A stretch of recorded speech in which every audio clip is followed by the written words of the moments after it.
guys, this is Grace again, and today I am in the first floor in the kitchen. I'm doing some cooking because I'm having some cravings, but mostly I wanted to give you guys an update and tell you what's going on. I think I haven't uploaded a video in a few days now, but I just don't think until now that there was really nothing that I could report back because it's been just the shots and it's the first stage. But today I am just a little bit more concerned than normal. Usually you would expect to be on the normal side or whatever is normal in this process. I don't think there's anything normal in this process, but when we started, they gave us the prescription for the meds for 12 days. Then they decided that they needed to increase the dose from 2 vials of Menopur to 3. So I had to do a refill. And so that you know where my suffering is coming from a little bit is every time I do a refill is I don't know how many dollars, hundreds of dollars. And last time it was just 4 vials. So today I go into the office. I haven't really seen my doctor, which is really bothering me because I deal basically just with nurses, which is fine. But at this point, I would really like to have at least a call from my doctor telling me what's going on. And I haven't. And they just sent you through the portal information about basically the instructions on what you have to be doing, but they don't explain anything to you. I'm a bit disappointed at this point because I really thought it was going to be a little bit more personal and caring from them. They seemed to be just doing their thing and not really caring about how as patients, because it's my husband too, we feel about the process. So I try to make as many questions as I have when I'm in for checkup, but again, it's just a nurse. I like 2 or 3 times out of the times that I've been in the office, she hasn't been able to find my right ovary. And every time that I look at the labs that they send or the ultrasound result, it's been always missing 1 measurement, which is really annoying me. So today I said, so were we able to find the right ovary today? And she said, yes. So I started asking questions like, I only have medication for today. Should I be ordering more? Are we going to go into the next stage? What is next? And she said that usually we want follicles bigger than 18 or more.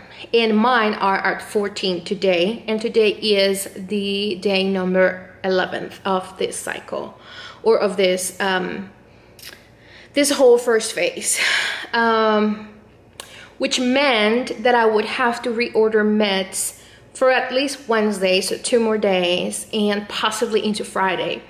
But she couldn't tell me if I was going to need them for Friday. So I said, okay, so each pen is pretty expensive and each Menopur is expensive. So I'm not going to order until Friday until you tell me that I'm going to need it on Friday.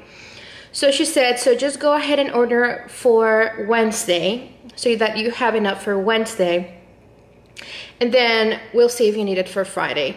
And I think I'm okay with it, but I'm not really okay with it because the problem with the Gonal F is that it's a pen, so you can't really order individual dosages. So you have to order a pen, and the smallest pen they sell is 300 units. And my medication is 150 a time, so that will be like for 3 days.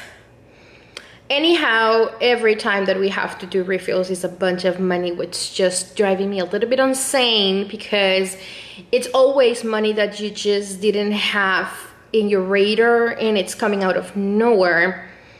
I just don't feel that they are very specific when they tell you that it will vary, but anyhow, I'm just a little bit upset about it. I wish my doctor would be a little bit more in touch with me and telling me what's going on. I don't know if it's normal that at day 12 I'm still at 14 millimeters. I don't know if it is normal. I would guess it could be because I've been reading a lot and trying to hear experiences from people, and it could vary from 12 to 14 days. And she even said it could go a little bit further than that, which I really hope it doesn't. because the overall spectrum of the side effects is you're just very hormonal, and it's ups and downs. It's like pretty much like you're bipolar but on crack.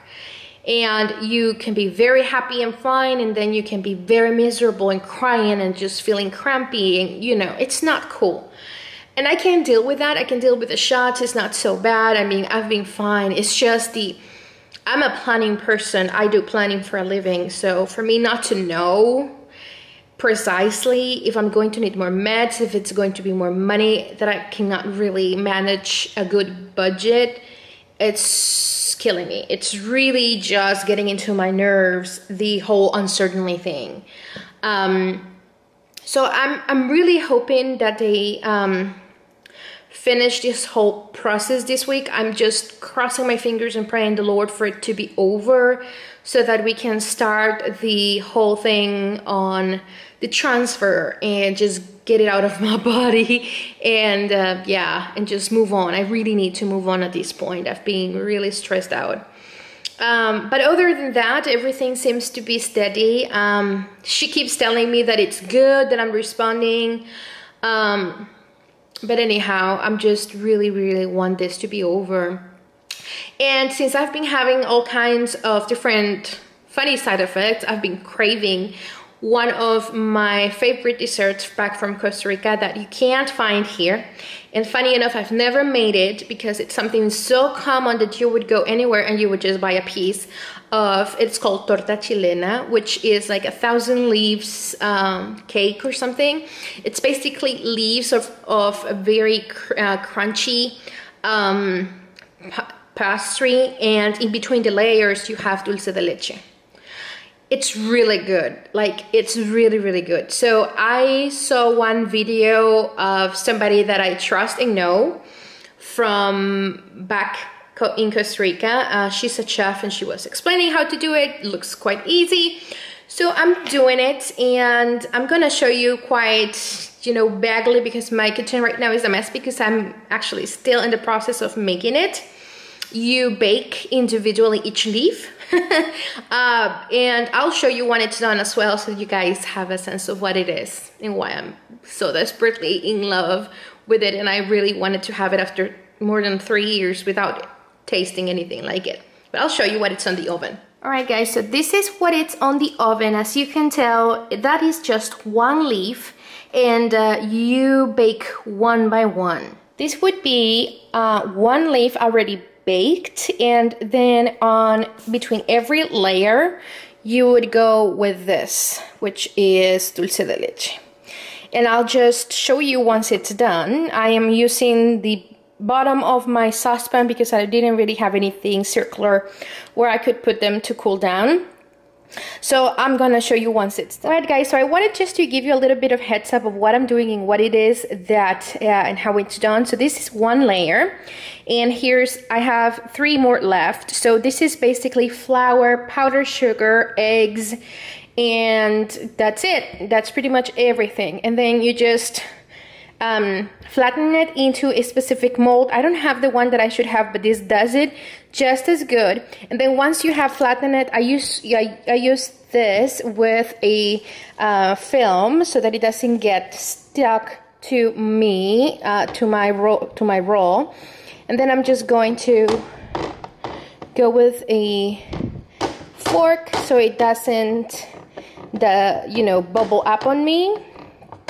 And then this baby goes into the oven for about 10 to 15 minutes, and each layer is done the same. So I'm ready to go into the oven. Alright guys, so this is exactly what I meant. So this is the layers of the pastry and the dulce de leche, which is this one over here, and I'm just missing one more layer that's in the oven, and then after that it's going to be icing and tasting. Alright guys, so this is exactly how it looks like when it's done. I tried to decorate a little bit. I'm not the best decorator in the world, but at least it doesn't look plain. So all there's left is to part and eat.